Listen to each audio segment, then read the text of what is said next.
नमस्कार दोस्तों, स्वागत है आप सभी का। आइए बात करते हैं अध्याय 12 के बारे में। और अध्याय 12 है विद्युत। तो जैसा कि हमने लगभग कंप्लीट कोर्स कर लिया था, ये हमारा लास्ट चैप्टर जो है वो आपकी रिक्वेस्ट पर ये भी मैं करवा देता हूँ। तो शुरुआत करते हैं इस चैप्टर में क्या है। तो सबसे पहले बात करते हैं आवेश के बारे में। आवेश क्या है? आवेश परमाणु का एक मूल कण होता है। ये धनात्मक भी हो सकता है और ऋणात्मक भी हो सकता है। तो आवेश क्या है? परमाणु का एक मूल कण। ठीक है। समान आवेश एक दूसरे को प्रतिकर्षित करते हैं। आवेश धनात्मक भी हो सकता है, आवेश ऋणात्मक भी हो सकते हैं। समान आवेश जो होते हैं एक दूसरे को प्रतिकर्षित करते हैं और विपरीत आवेश जो होते हैं एक दूसरे को आकर्षित करते हैं। तो ये दो बात आप जानते ही हैं। कूलाम आवेश का ऐसा ही मात्रक होता है। आपको ध्यान रखना है, आवेश का मात्रक होता है कूलाम। ठीक है। उसका प्रतीक होता है C। एक कूलाम आवेश पर कितना इलेक्ट्रॉन होते हैं? 6 × 10⁻18 इलेक्ट्रॉन पर जितना आवेश होगा वो एक कूलाम आवेश कहलाएगा। एक कूलाम आवेश किसे कहेंगे? 6 × 10⁻18 इलेक्ट्रॉन पर जितना आवेश होगा वो कुल आवेश कितना होगा? एक कूलाम होगा। ठीक है। अब बात आती है कि एक इलेक्ट्रॉन पर आवेश कितना होता है। तो एक इलेक्ट्रॉन पर आवेश होता है 1.6 × 10⁻19 कूलाम। ये होता है एक इलेक्ट्रॉन पर आवेश। तो आपको इस टॉपिक में ये थोड़ा ध्यान रखना है, इलेक्ट्रॉन पर आवेश कितना होता है। तो यहाँ पर यदि हमें आवेश निकालना है तो उसका फॉर्मूला हो जाएगा आवेश बराबर, आवेश को क्यों लिखा जाता है? Ne। E मतलब है इलेक्ट्रॉन पर आवेश, N का मतलब है इलेक्ट्रॉन की संख्या। जितने इलेक्ट्रॉन है उनकी संख्या से गुणा कर दो तो क्या आ जाएगा? कुल आवेश आ जाएगा। तो यहाँ Q कुल आवेश है, N इलेक्ट्रॉन की संख्या है और ये इस पर आवेश है। तो यहाँ से कोई खास बात ध्यान नहीं रखनी अपने को। फिर लौटते हैं विद्युत धारा पे। विद्युत धारा, आवेशों के प्रवाह होने की दर को विद्युत धारा कहते हैं। यहाँ पर जब ये दर वर्ड यूज किया जाता है तो इसका मतलब होता है जो भी फॉर्मूला है उसमें नीचे T है यानी समय है, और किसके प्रवाह होने की दर है? आवेश। तो आवेश यहाँ ऊपर आ जाएगा। तो ये फॉर्मूला बन गया विद्युत धारा I = Q/T, और इसे ही पढ़ा जाता है विद्युत धारा का सूत्र। तो विद्युत धारा का सूत्र क्या बन जाएगा? I = Q/T। ये विद्युत धारा का सूत्र हो गया। और सूत्र से ही परिभाषा बनती है। यहाँ देख सकते हो, समय है नीचे, आवेश है ऊपर। तो आवेशों के प्रवाह की दर को, कोई भी तार होता है, जैसे मान के चले तार है A और B, एक तार है। तो तार में से A से B की ओर आवेश बहेंगे। क्या बहेंगे? आवेश। अब वो प्रति सेकंड कितने आवेश बहेंगे उसे ही कहा जाता है उसमें प्रवाहित धारा। ठीक है। तो जितने आवेश बहेंगे उसमें समय का भाग दे दो तो हमारे पास में क्या आ जाएगा? उस परिपथ में बहने वाली धारा का मान आ जाएगा। तो विद्युत धारा का फॉर्मूला हमें याद रखना है, विद्युत धारा I = Q/T। बहुत ही इंपॉर्टेंट फॉर्मूला है ये। और धारा को मापेंगे हम एम्पियर में। किस में मापेंगे? एम्पियर में। मोस्ट इंपॉर्टेंट चीज़ें यहाँ से शुरू हो रही है, थोड़ा ध्यान रखना पड़ेगा आपको। विद्युत धारा का मात्रक जो होता है वो क्या होता है? एम्पियर होता है। ठीक है। आओ मेद्री एम्पियर, आद्र मेरी एम्पियर के नाम से इसका नाम एम्पियर रखा गया है। अब यदि हमें 1 एम्पियर धारा पता करनी है तो इसका मतलब होगा 1 कूलाम यदि 1 सेकंड में बहता है, ये कोई तार है, इसमें से 1 कूलाम आवेश बहने में कितना समय लगता है? 1 सेकंड लगता है। यानी 1 सेकंड में 1 कूलाम आवेश बहता है तो इसमें प्रवाहित होने वाली धारा 1 एम्पियर होगी। अब इसके छोटे मात्रक बताए हुए हैं थोड़े। 1 मिली एम्पियर का मतलब होता है 10⁻³ एम्पियर, और 1 माइक्रो एम्पियर का अर्थ होता है 10⁻6 एम्पियर। ठीक है। ये राशि को बदलने के लिए काम आएंगे। आपको विशेष पॉइंट यही ध्यान रखना है कि विद्युत धारा किसे कहते हैं, इसका सूत्र क्या होता है, इसका मात्रक क्या होता है। आगे लौटते हैं। अगला है विद्युत धारा को अमीटर द्वारा मापा जाता है। बहुत ही इंपॉर्टेंट पॉइंट आ गया यहाँ से। विद्युत धारा को किससे मापा जाता है? अमीटर से। इसको ऐसा भी लिखा हुआ दिख सकता है आपको। ठीक है। ये दोनों चीज़ें एक ही है। तो बहुत इंपॉर्टेंट चीज़, विद्युत धारा को किससे मापा जाता है? अमीटर से। अमीटर का प्रतीक कुछ इस प्रकार का होता है। ये इस प्रकार होता है, बीच में A लिखा जाता है और ये एक तार होता है, एक तरफ प्लस दूसरी तरफ माइनस। ये अमीटर का प्रतीक है। तो अमीटर के बारे में कुछ बातें जान लेते हैं। देखिए, अमीटर का प्रतिरोध कम होता है और ये हमेशा श्रेणी क्रम में जुड़ता है। बहुत ही इंपॉर्टेंट पॉइंट है ये। अमीटर जो होता है उसका प्रतिरोध बहुत कम होता है। प्रतिरोध कम क्यों होता है? क्योंकि यदि कोई ये तार है, इसमें आपने अमीटर जोड़ दिया, तो अमीटर जोड़ेंगे तो धारा तो इस अमीटर से होकर जाएगी, इसका प्रतिरोध कम होना चाहिए। प्रतिरोध का अर्थ होता है धारा के मार्ग में उत्पन्न बाधा, तो ये बाधा कम होगी तभी तो धारा बह पाएगी। इसीलिए अमीटर का प्रतिरोध हमेशा कैसा होना चाहिए, बहुत कम। और ये हमेशा श्रेणी क्रम में जुड़ता है। श्रेणी क्रम का अर्थ होता है तार को बीच में से काट कर इसको जोड़ा जाएगा, तब इसे कहा जाता है श्रेणी क्रम। एक दूसरा समांतर क्रम होता है, वो भी हम आगे सीखेंगे।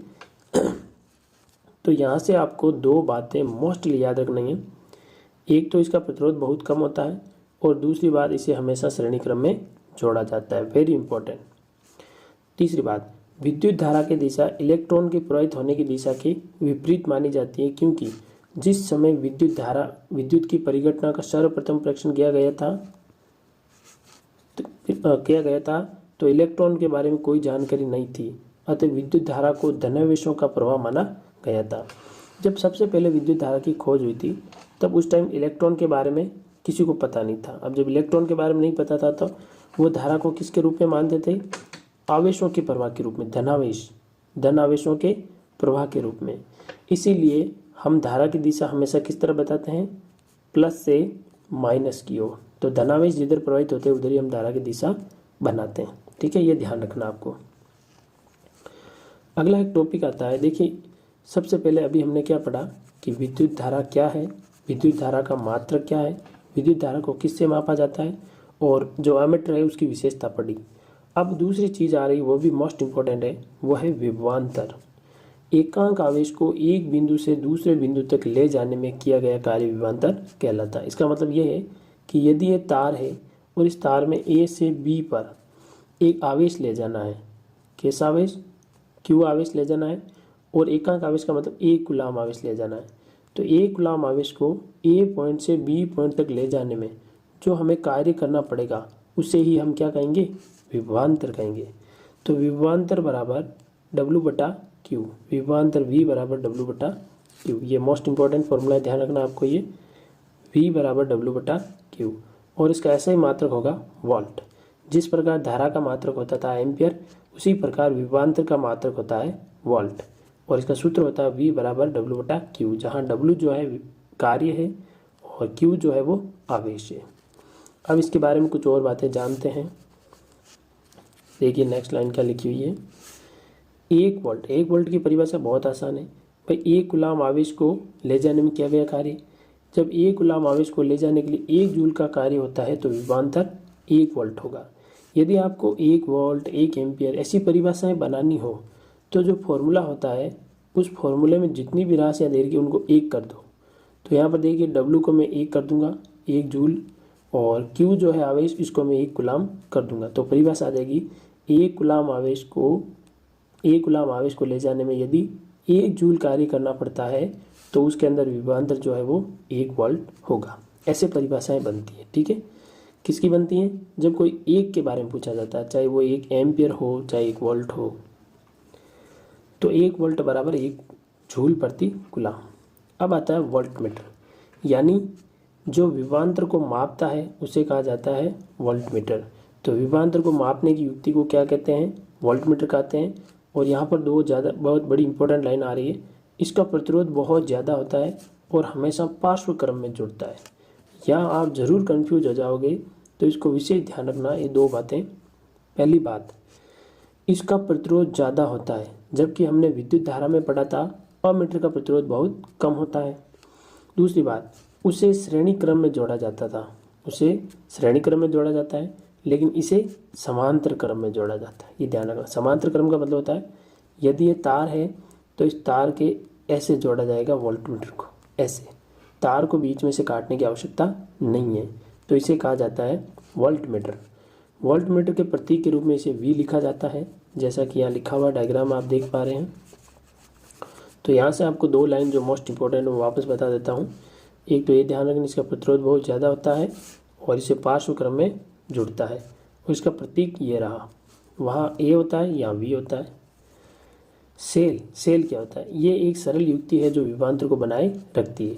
देखिए बैटरी और सेल जो होते हैं उन्हीं से क्या निकलती है, विभवांतर निकलता है, यानी विद्युत धारा बनाने के लिए क्या चाहिए, विभवांतर चाहिए। तो विभवांतर उत्पन्न करने के लिए क्या आएगी, बैटरी या सेल चाहिए।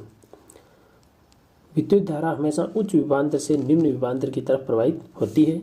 और विद्युत परिपथ में सामान्यतः उपयोग होने वाले कुछ अवयवों के प्रतीक। अब देखिए, अपन जो आगे बहुत सारे विद्युत परिपथ पढ़ेंगे तो यहाँ पर ये जो चिन्ह आएंगे इनके बारे में पता होना चाहिए।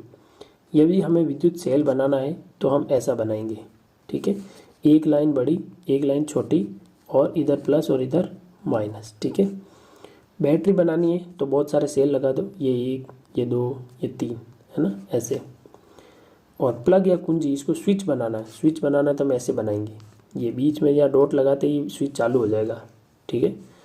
और बंद, ये तो खुली होगी, बंद मतलब स्विच चालू, स्विच चालू करते ही इसमें बिंदी लगा दी, इसका मतलब स्विच चालू हो गया।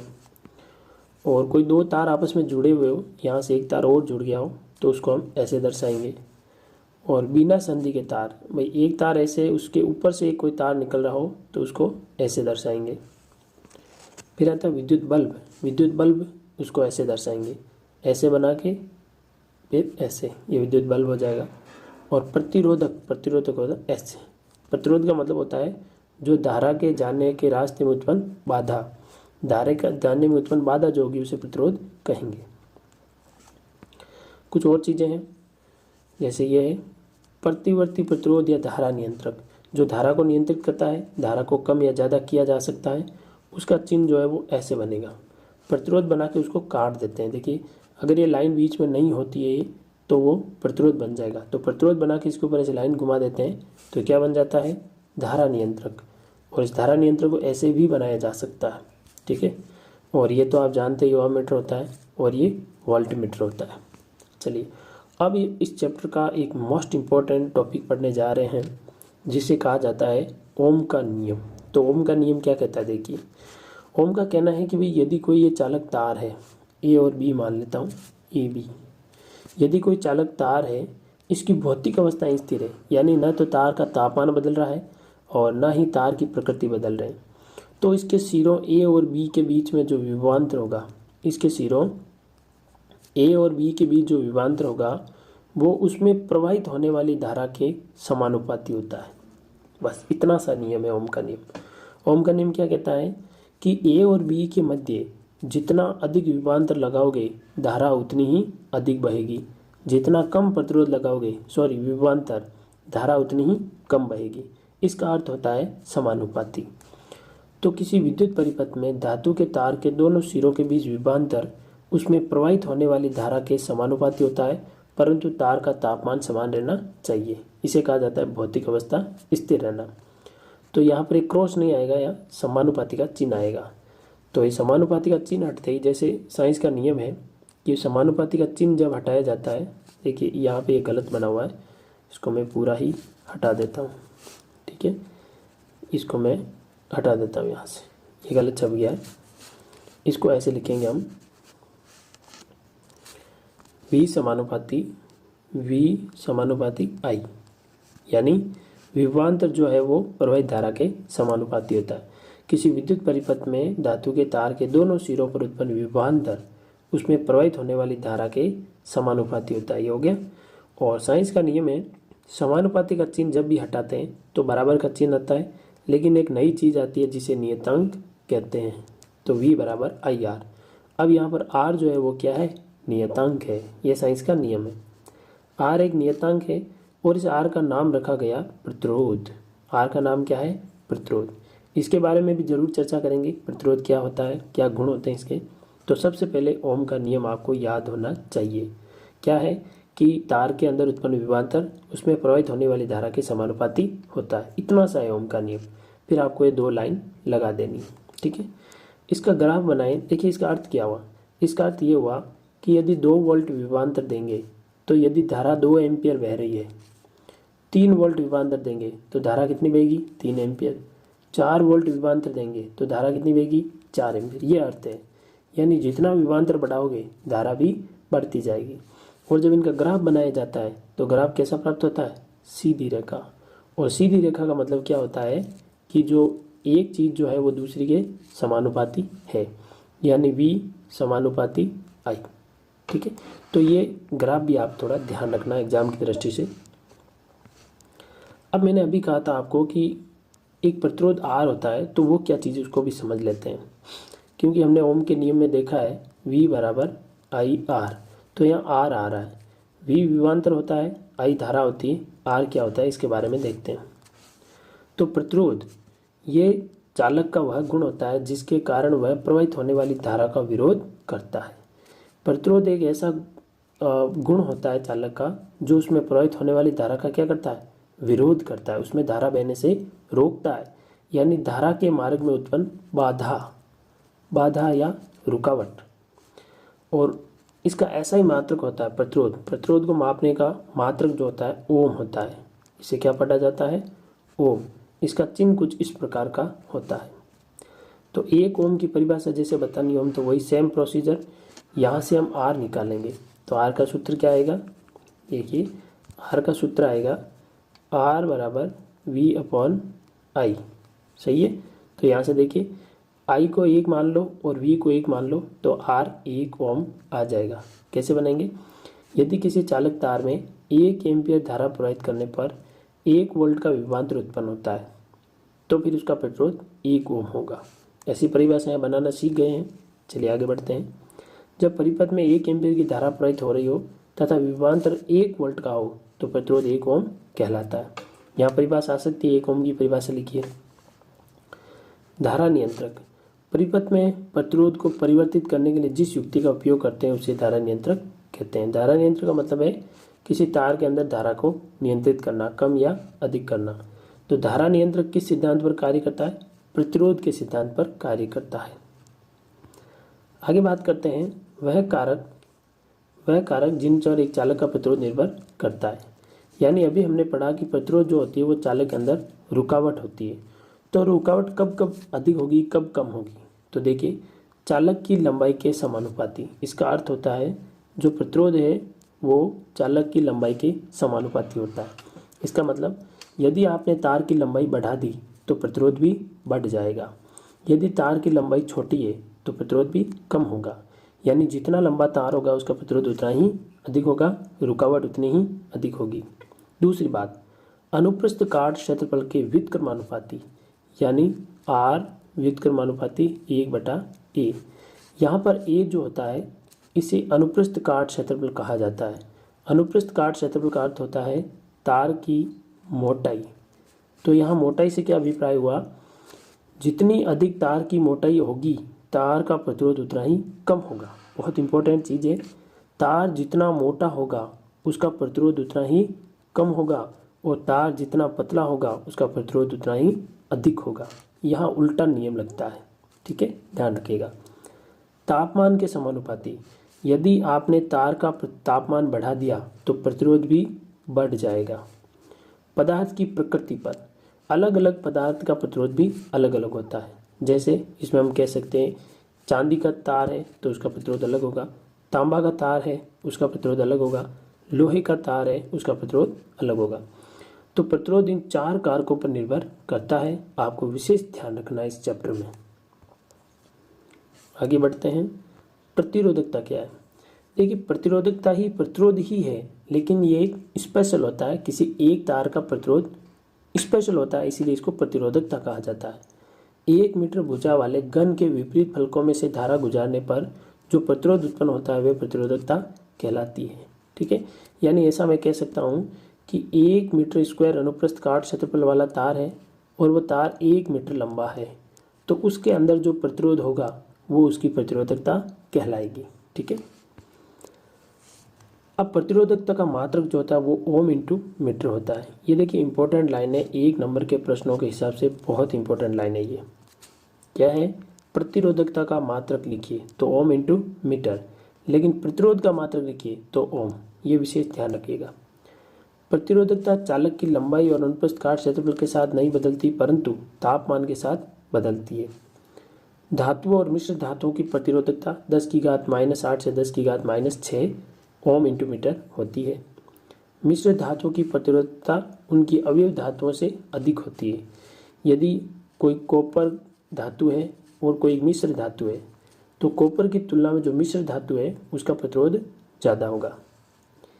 मिश्र धातुओं की उच्च तापमान शीघ्र ही उपचयन दहन नहीं होता है, अतः इनका उपयोग तापन युक्तियों में किया जाता है। जो मिश्र धातु होते हैं जैसे पीतल हुआ, है ना, तो इनमें क्या होता है कि जब इनको मिक्स कर दिया जाता है तो इनका अपचयन जो है, उपचयन ऑक्सीकरण, दहन नहीं होगा। और दहन नहीं होगा तो इनका उपयोग किसमें करेंगे? तापन युक्ति में करेंगे। जैसे नाइक्रोम का तार होता है हीटर में, तो वो कैसा होता है? मिश्र धातु होता है। तांबा एल्यूमिनियम का उपयोग विद्युत संचरण के लिए किया जाता है क्योंकि उनकी प्रतिरोधकता कम होती है। देखिए, सबसे कम प्रतिरोधकता होती है चांदी की, लेकिन चांदी के तार प्रयोग कर नहीं सकते, तो सेकंड ऑप्शन आता है कॉपर, थर्ड ऑप्शन आता है एल्यूमिनियम। तो चांदी का प्रयोग नहीं कर सकते तो दूसरा ऑप्शन कॉपर और एल्यूमिनियम का प्रयोग करते हैं। ठीक है, क्यों? क्योंकि इनकी प्रतिरोधकता कम होती है, इनमें आसानी से धारा बह सकती है। ठीक है, अब नेक्स्ट टॉपिक जो आता है वो है प्रतिरोधों का संयोजन। प्रतिरोधों का श्रेणी क्रम संयोजन पढ़ेंगे और समांतर क्रम संयोजन पढ़ेंगे। ठीक है, तो मिलते हैं अगली क्लास में, तब तक के लिए जय हिंद, जय भारत।